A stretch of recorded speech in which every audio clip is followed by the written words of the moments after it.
Hi, do you know that there is a thing where we can do something that we want or we like for ourselves, making ourselves better off with it without making others worse off?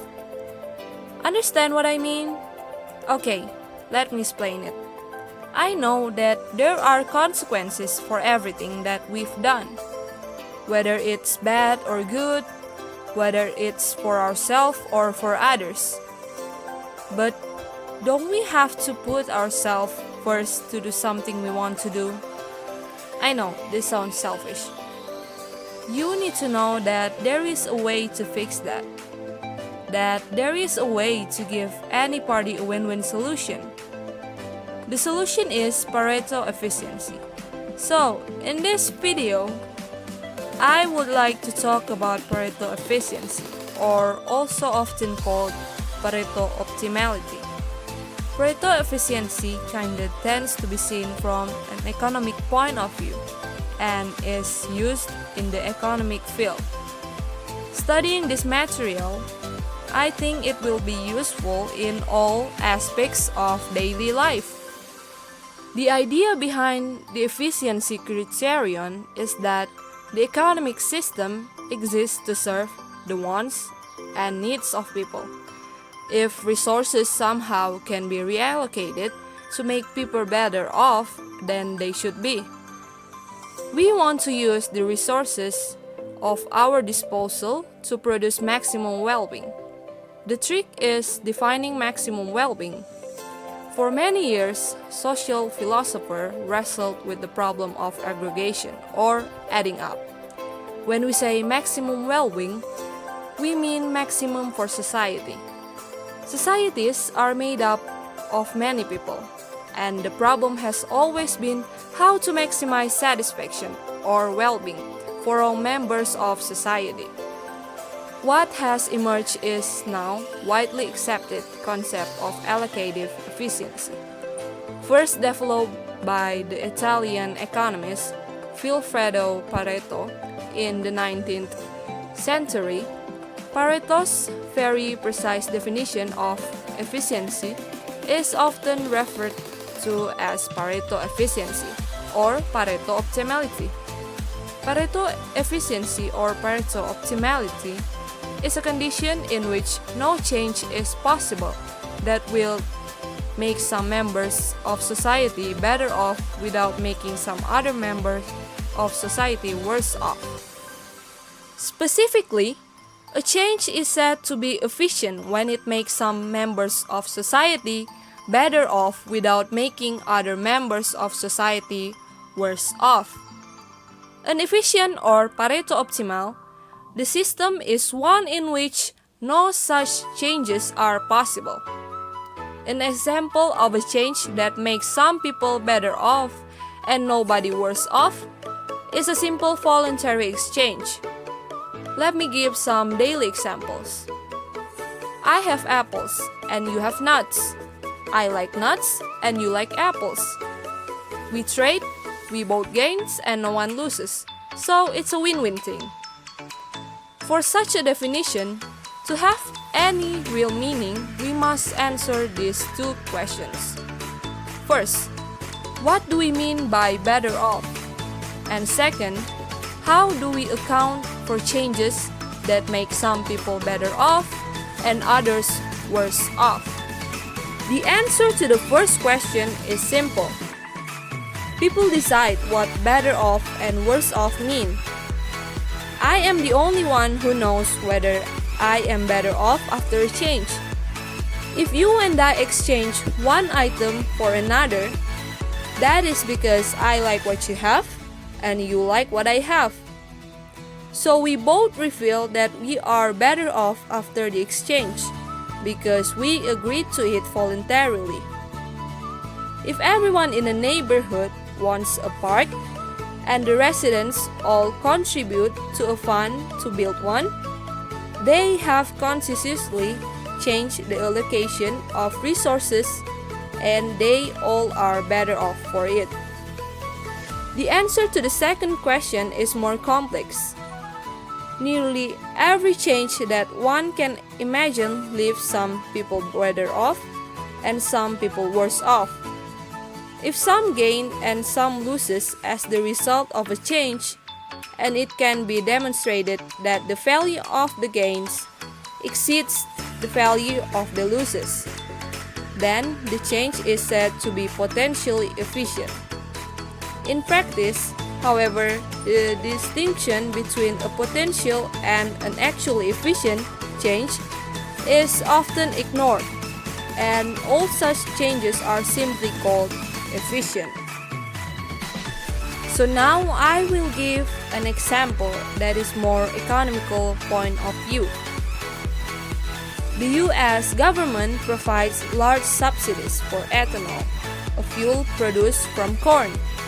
Proponents of ethanol subsidies suggest that is one piece of a policy that can help the United States reduce its dependence on foreign oil.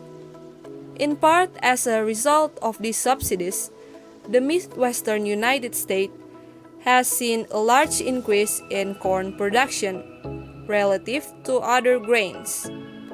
This traces another of the general equilibrium consequences of ethanol subsidies, an increase in the price of agricultural land. Nebraska ethanol boom causing land prices to soar. Ethanol is not only pumping up the price of corn in Nebraska, but also farm real estate market values and cash rent rate values have seen a 14% increase, according to the preliminary results of the University of Nebraska-Lincoln's annual Farm Real Estate Market Development Survey. According to the survey, Nebraska farmlands average value for the year ending February 1 was $1,155 per acre, compared to $1,013 per acre at this time last year, said Bruce Johnson at the UNL agricultural economist who conduct this annual survey. He said preliminary findings show this was the largest all land value increase in the past 19 years. It is also the fourth straight year of what Johnson called solid advances in land values. He said that state's current all land average value is more than 50% higher than the 2003 level. Higher prices for corn because of ethanol demand are driving the sharp rise in land prices. By early 2008, Nebraska should have about 25 ethanol plants online, producing 1.2 billion gallons of ethanol and using more than 425 million bushels of corn. The demand from rapidly growing ethanol production has triggered the commodity market advances and, in turn, work into the agricultural land market dynamic, particularly in the major corn-producing areas of the state, said Johnson. So as we know now that a number of markets are affected by the ethanol subsidies, the increase in the demand for ethanol drives up the demand for corn, which in turn increases demand for land. Since the supply of land is finite, the price of land used to produce corn rises. But what about the rest of the agricultural economy? Increasing land prices increases the cost of other grains, such as wheat. The land is a key factor in production. The increase in wheat costs shift the supply curve to the left. As in the figure shown, wheat prices thus also rise. From this example, we now know that the change in ethanol subsidies produced from corn drives up the demand and price for corn, meaning it is better off after the change. And without making other grains worse off, corn also drives up the demand and price for wheat and land. Next, let me give an example that is a little more complex. I will give an example of Pareto efficiency with data taken from the Central Bureau of Statistics of North Sulawesi about the development of exports and imports of North Sulawesi in April 2022. This data will be processed and presented in Excel, so we will get to know what export is better off without making others worse off. I am taking two variables that are animal vegetable fats and oils, HS15, and port of loading Bitung. Animal vegetable fats and oils, HS15, is North Sulawesi non-oil and gas exports by goods class HS 2-digit. What is the HS 2-digit? The HS code is a World Trade Goods classification system to make it easier to set tariffs, record trade transactions, control transportation, and report trade statistics. Currently, the HS code is the basis for classifying export-import products in Indonesia and is translated into the Indonesian Import Duty Tariff Book, BTBMI, which explains tariff per product. In this data is used goods category HS 2-digit, which means the first two digits are the main classifier chapter. The next is the port of loading Bitung, which is the biggest port in North Sulawesi. The largest commodity ship through this loading port is animal vegetable fats and oils, HS15, with country destinations China, South Korea, Japan, and Malaysia. The export value of animal vegetable fats and oils, HS15, experienced an increase of 25.66% in a year from April 2021 to April 2022. In export shipping, it will certainly be more effective by using ships. Most of North Sulawesi's non-oil and gas export commodities are sent through several channels loading ports in North Sulawesi, and also through loading ports in other provinces. In April 2022, as much as 52.97% of export goods were sent through the port of loading Bitung. Compared to April 2021, the value of exports through the port loading of Bitung experienced an increase of 82.68%.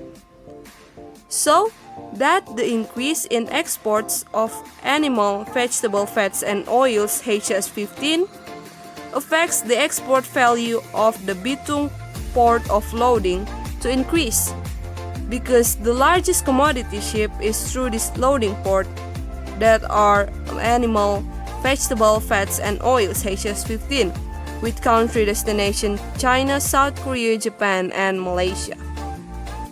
From this data, we can see that the changes in the export value of animal vegetable fats and oils HS15 are not only making the variable itself better off, but also making another variable better off, that is the port of loading Bitung.